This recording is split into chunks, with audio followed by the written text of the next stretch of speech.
Thank you, Mayor, for those words. Next, we are going to hear from Officer Rocha's father, Michael Henry.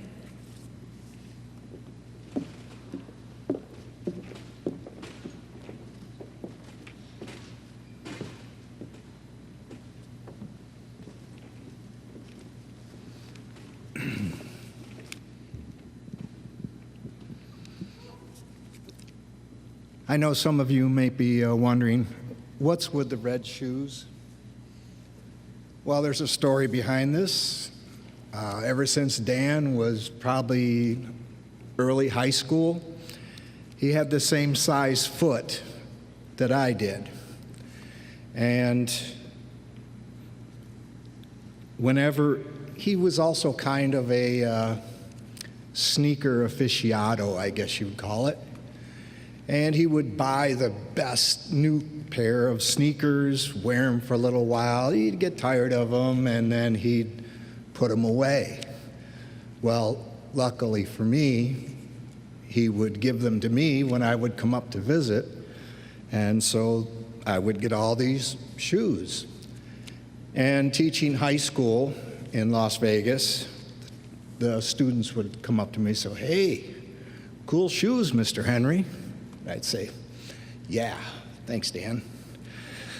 These shoes he ordered, and they came in the day after, so I wear them now. I want to thank everybody, the incredible turnout of this community,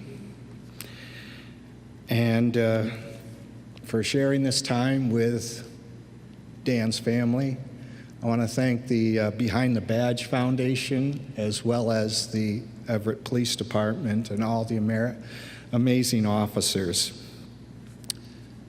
I'm Mike Henry, and I'm Danny's dad number 2. I was lucky to meet Danny and his mom when he was about 4.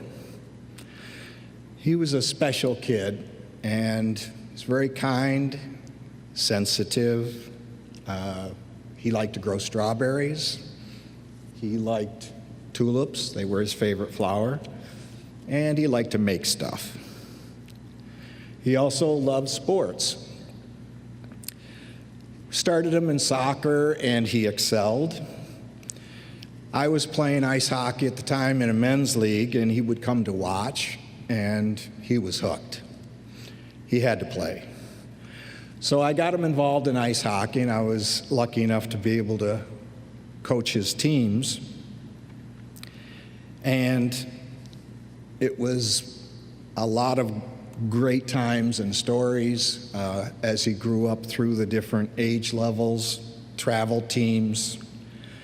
And then when he turned 18, I was able to get him on my men's league team so we could be defensive partners together.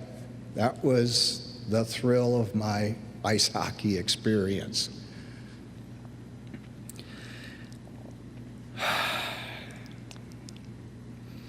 We're lucky to have one of his oldest friends and also teammates in Adam, one of the pallbearers. He's also with the FBI. And the two of them were definitely a force to be reckoned with out on the ice.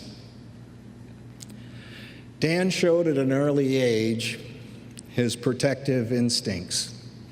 I remember one time, Melanie and myself went to the principal's office after school and said, "What's going on?"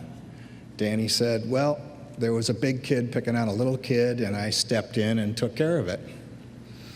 Now, the school policy is there's absolutely no fighting. But when we got him back in the car, we said, "You did the right thing. You take care of kids that are smaller and weaker."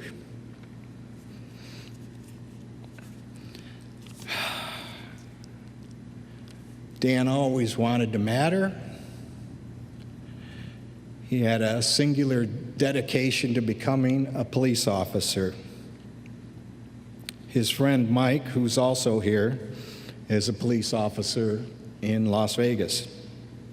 And he can tell you stories about he and Danny at the MGM Grand and he'll tell you that Dan was more like a big brother than a friend. I see in his son Harrison his impish grin and laughter. I see in his son Thomas a quest for adventure and discovery. I see in his loving wife, Kelly, a perfect match, a great mom, and just plain fun. And that his dad, Charlie. Sometimes it's hard to share a child when you're growing up. I'm forever grateful that Charlie gave me that chance.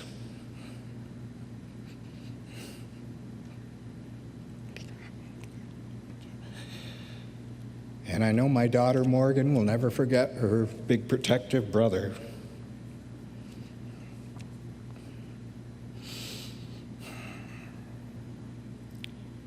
As a parent, my first reaction when I heard about Dan was that he was in the wrong place at the wrong time. Upon further reflection, I knew that Dan would say he was in the perfect place at the perfect time to do what he does, serve and protect, and make a better world for his kids. My heart is crushed, but I'm a proud dad. Thank you.